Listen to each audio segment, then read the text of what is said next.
is Michele with one L, not two. It's really important to me. I'm at Shelly on Twitter, and I'd really appreciate it if you could give me a follow because it's one of my life dreams to become famous on Twitter, so that'd be great. I try to be entertaining and informative, so yeah. So this is my talk, It Takes a Village to Make a Programmer. And it's a talk in two parts. The first part is my story and about all of the ways people in my community or my village helped me. And the second part, I break down my different suggestions for how you can help in your own village the way that other people helped me. My story. I went to school for teaching, and I unfortunately graduated at the height of the recession in the United States, so I was unable to get a full-time teaching position. I ended up substitute teaching, which I think is one of the most demoralizing jobs in the world. It's the closest you can get to a teaching job while simultaneously being the farthest thing from it. Nobody treats you like you are an actual teacher. As you can see, the students don't treat you with respect.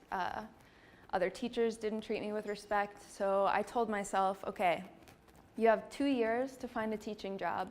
And if you don't find one, you have to do something else because substitute teaching would have killed me. So I decided if I was going to move to get a job, I was going to move far, far away. So rather than move somewhere in the United States to continue teaching, I thought maybe I would do something different. So I decided to move to Berlin. And a lot of people asked me why Berlin, and there were a few reasons. First, it's a very international city. It's very inexpensive. I had heard that it was the most like New York City of any European city. So I thought that would make the transition a little bit easier. And additionally, the German language seemed a little bit less threatening to me than some others because nobody expects it to sound beautiful. So that helped me with my confidence in trying a new language out.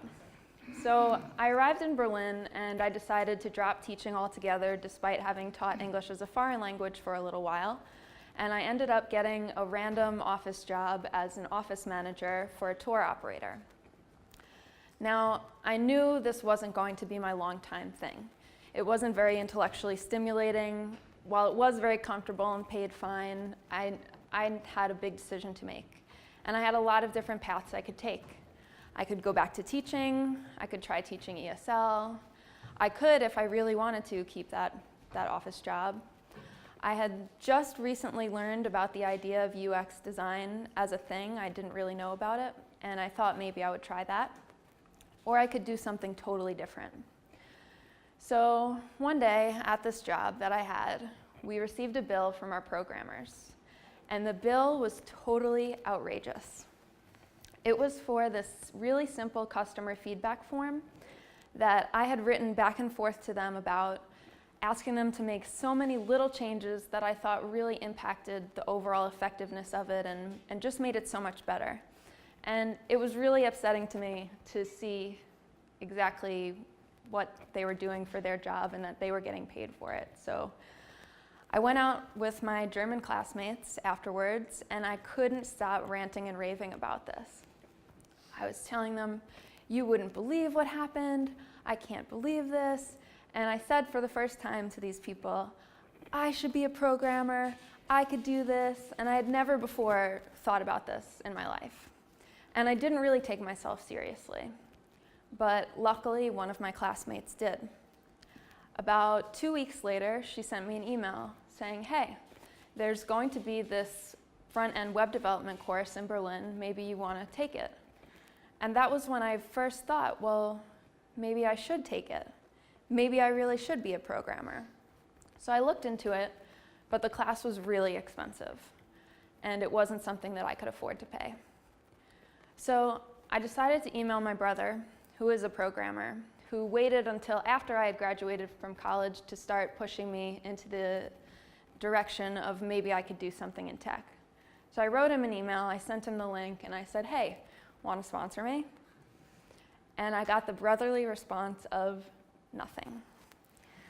So I was like, okay, maybe I didn't word it quite seriously enough, so I said, okay, no, seriously, what do you think? I want to do this. Lucky for me, he said yes.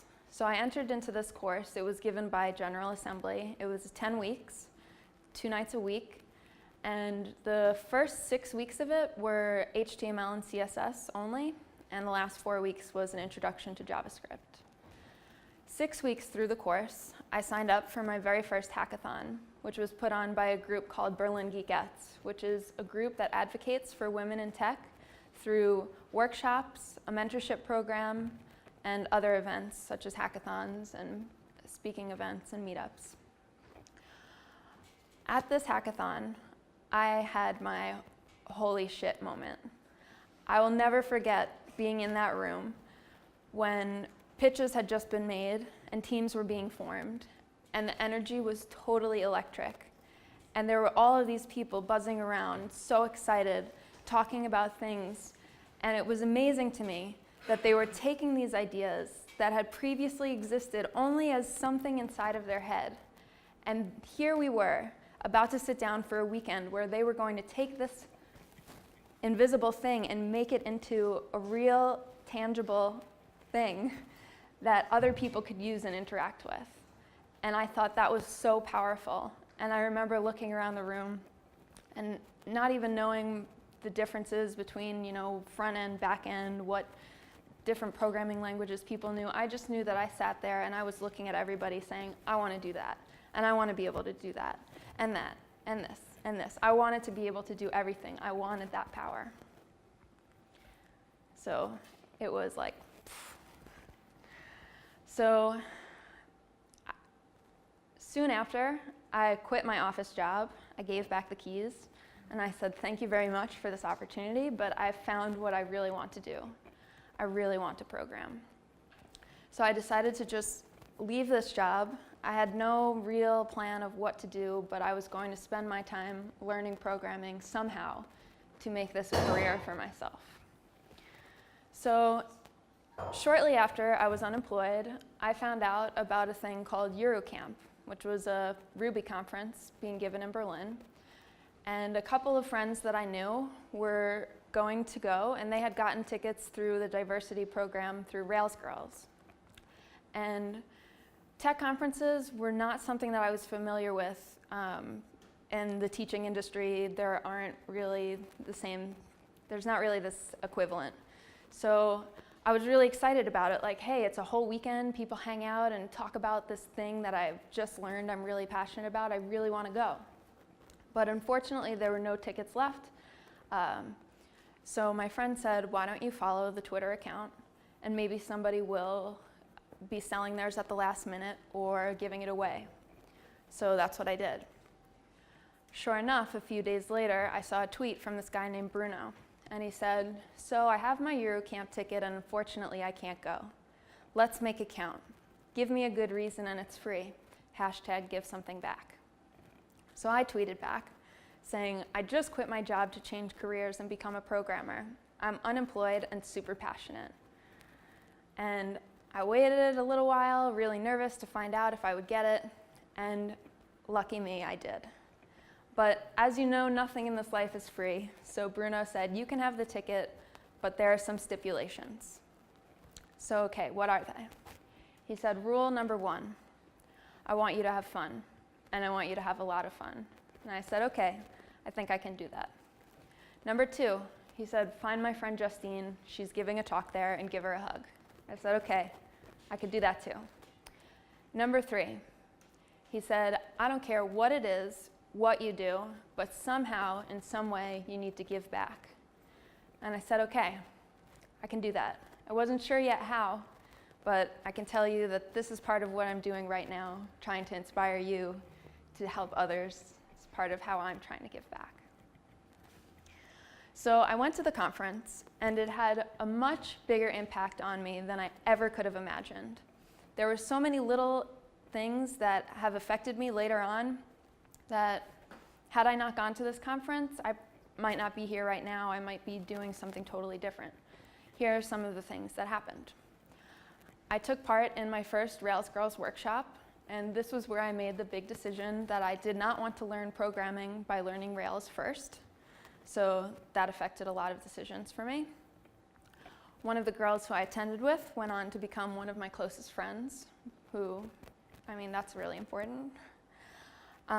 It was the first time I was exposed to lightning talks, and it was the first time that I ever had the thought that maybe I could become a speaker, and maybe that was something I wanted to do. Because lightning talks, it's 5 minutes, and I remember thinking to myself, this is really cool, I think I could talk for 5 minutes. And finally, also at the Rails Girls workshop, I saw a woman give a talk. She was introduced as having changed careers 1 year after her first Rails Girls workshop. And I can't tell you a single detail about her talk, because after she was announced and this description was given for her, I sat there with my arms crossed, just thinking to myself how I was going to do it, and I was going to do it faster, and I was going to do it better.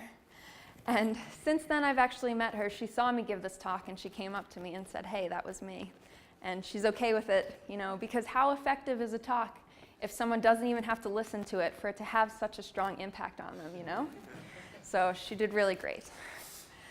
So after the conference ended, I experienced a little bit of the post-conference blues, but I got my shit together and I said, okay, I'm going to spend every day, 8 hours a day, learning using tutorials, materials online. I'm going to keep a record of exactly what I'm working on, and I'm going to be super, I was going to do everything. So I had 5 days that were awesome, where I was really doing this and sticking to my plan. 5 really good days. And after that, everything totally fell apart. I don't know if you've been unemployed for a period of time in your adult life, but it's not easy. It was hard to get out of bed, it was hard to focus, and doing everything by myself, it just wasn't working. So lucky for me, I met a guy named Franks through a mutual friend. And Franks had just quit his job at SoundCloud because he wanted to explore some different things. And it turned out that he was interested in learning about teaching, and I was interested in learning about programming. And sure enough, these were both our respective backgrounds, and we had these complementary interests, so we came together. And he became my mentor. We ended up spending a couple of times together a week where he would pair program with me, he wrote me homework assignments. He just became this trusted person that I felt really comfortable asking any question to. And if we weren't together, if he couldn't explain it, he would whip up a gist for me and do whatever he could to help me to get past these things that were blocking me from getting to the next level in my understanding. And it was really amazing. But I couldn't rely on just Franks. I found out about a program in Berlin called Hackership, which is loosely based on the Hacker School in New York. The idea is that it's a self-directed, hands-on learning program for coders, programmers, and software developers to acquire new skills and become better at what they already do. So what it looked like was a bunch of people with varying degrees of experience coming together to one place to learn whatever different thing that they wanted to learn about. So I was interested in learning more basics about programming. There was a group that focused on learning Rails. There was a group that was learning Haskell. And it was really great because it was somewhere to go every day and something to keep me structured. And we also were able to give our own workshops. And at the end of every week, we had to give a presentation on what we were working on for the week. So it was great speaking experience also, and really kept you honest and on track. So what I worked on while I was there was building a web application without using any frameworks or any libraries, except for some crypto stuff for the user login, which I was really proud about. And this was just really helpful. It really took my understanding to the next level. So to backtrack and to give you a little bit of understanding of the timeline of all of this. On January 22nd, 2013, that was when I wrote my very first Hello World as part of this front-end web development course. On January 21st, 364 days later, in 2014, which is very important to me. I received not one, but 2 junior web developer job offers, which was totally incredible to me. I went from applying to over 150 teaching positions over the course of 2 years to applying to 6 positions in Berlin, having 3 sets of interviews, and 2 job offers. So I'm telling you right now, if you know anybody who is maybe sort of interested in getting into programming, now is definitely the time to do it. So I accepted a position at a company called Sociomantic Labs, which is based in Berlin, but we have offices all over the world. And I was really drawn to their attitude towards everything. They really value innovation, and they have this attitude that if something really great doesn't exist already that fits our needs, then build it yourself, then do it yourself. And I was really drawn to that, so it's a really great place.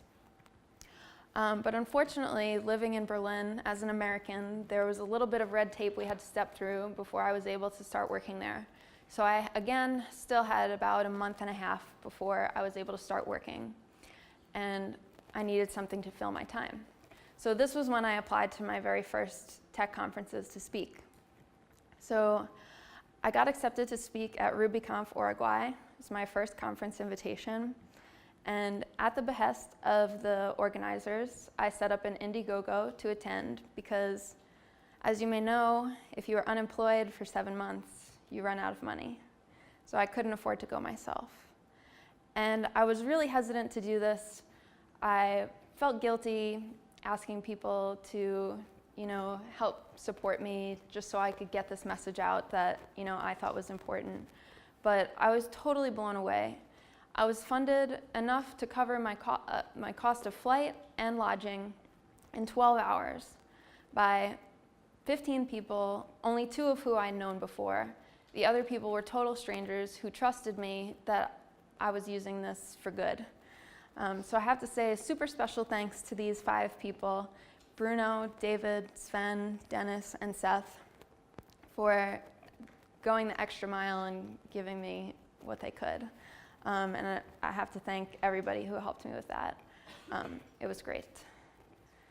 So I've been totally blown away, not by just this Indiegogo thing, but by everything that people in the community have done to help me to get where I am today.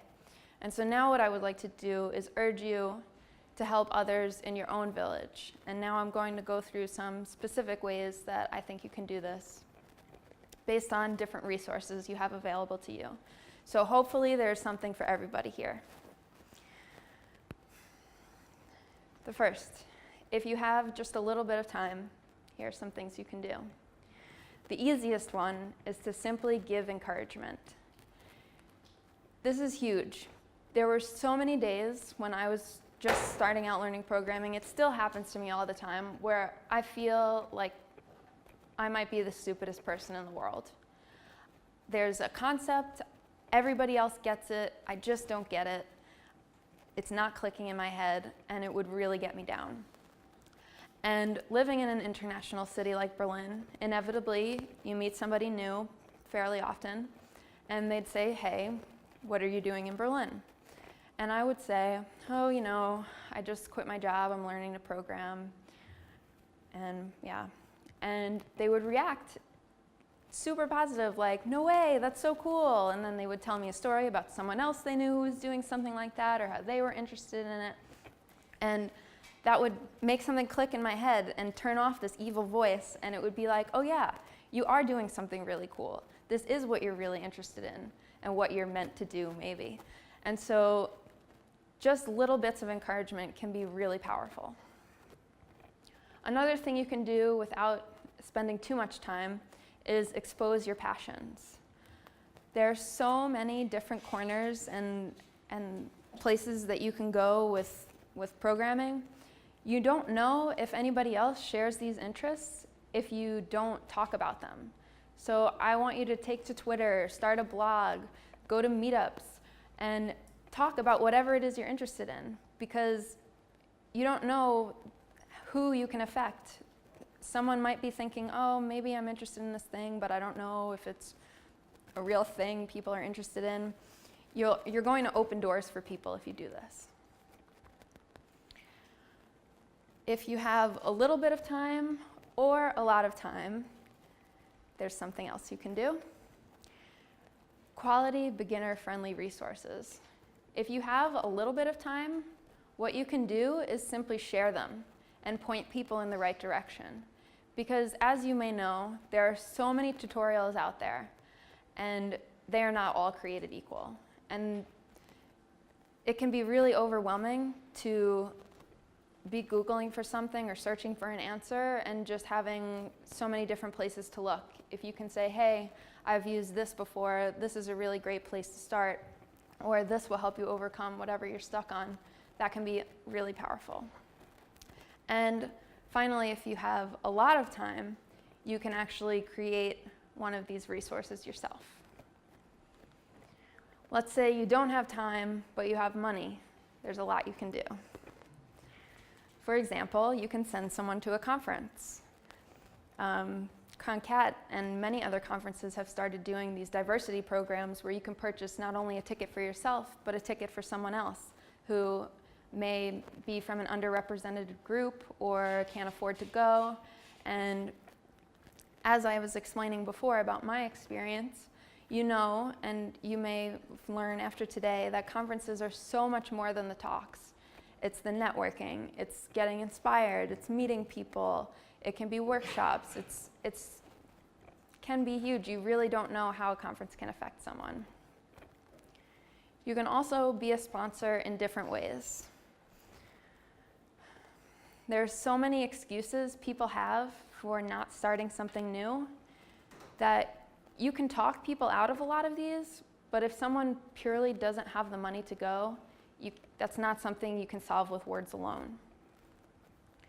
So I would like to urge you specifically to donate to Rails Girls Summer of Code. As you may have learned in earlier talks, how effective this program is at getting more women into open source and later on getting into tech as a full-time career and maybe even starting their own company. Yeah. Yeah. Okay. Let's say you have a lot of time. Become a mentor. This is hands down the biggest thing you can do for somebody who is starting out, whether they're changing careers or just graduating. This is the biggest thing you can do for somebody. And it can take so many different forms. It doesn't have to mean one thing. You can meet for lunch weekly, bi-weekly, monthly. You can pair program. You can start a project together. You can simply email advice. Something really great that I've learned about is this program called mentoring.is. And if you're really unsure, maybe you're not so involved in your community, but you have a website, they have a whole template for you to basically add a /mentoring section to your website, and they'll show you how to say to whoever's reading it, hey, I'm open to helping out. Here's how to get in touch. So if you really don't know where to start, it's a great place to look. And again, this is so rewarding. Helping other people is so rewarding. I've talked to Franks about this, my mentor, and he agrees.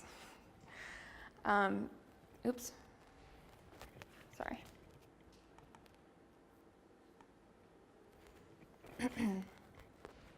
Okay, let's say you have space available to you and time. Something huge that you can do is create safe spaces.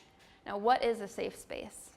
A safe space is somewhere people can go where they feel totally comfortable, where they can ask questions, where they can come and be themselves. And it can mean a lot of different things to a lot of different people.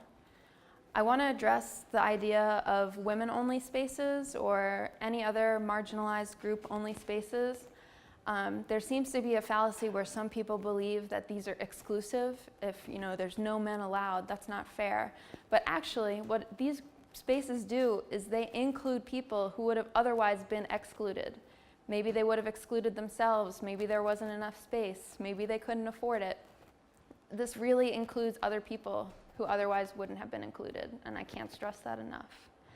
Now, why are safe spaces so important? Safe spaces are necessary because these are the places where you can challenge yourself. where you can take risks and you can stretch your limits. Because if you don't feel comfortable, you won't be able to do these things. Finally, if you have courage, I urge you to tell your story, especially if you don't fit the mold of the guy who started programming when he was 11 years old, been doing it his whole life. Not that that makes you any less important than anybody else, but what I'm trying to get at is that we need people to be role models that everyone can look up to, that all these different kinds of people can look up to. There's a quote I really like from a documentary called Misrepresentation, and it's, "You cannot be what you cannot see." Now, of course, there are exceptions, and there will always be people who can go above and beyond wherever they come from. But if you can relate and you can find a piece of yourself in a hero, then that makes a huge difference. So, what now? I'd like to take a minute to give a shout out to hard work, because even with all of the help in the world, if I hadn't been putting in hard work myself, this wouldn't have happened, and I think it's really important to acknowledge. And I have a quote for you. This was by Tal Ben-Shahar, who's a really great positive psychologist from Harvard, and it says, "There's so much benefit to the person who contributes to others that I often think that there is no more selfish act than a generous act." So what does that mean for you? It means that helping other people and doing these little things, it's not really just helping other people, it's really helping yourself. And now I would like you to return to your villages and make some programmers. I have some resources for you. Team Treehouse is the subscription-based website that I use to learn a lot of programming stuff. Mentoring IS is the mentoring movement website. If you're interested in learning about how to diversify your company, ashdryden.com has really great information. I have some links to some different women or girls in tech groups that you can reach out to. There's also a kids coding club that you can start in your own city if it doesn't exist already, called Coder Dojo, and opentechschool.org, which is the group that ran the hackership program that I took part in. I'll tweet this slide out later. So, and now I would like to say thank you. Thank you from the people you've helped, from the people you're helping, and the people you will help in the future. Thank you for listening. Thank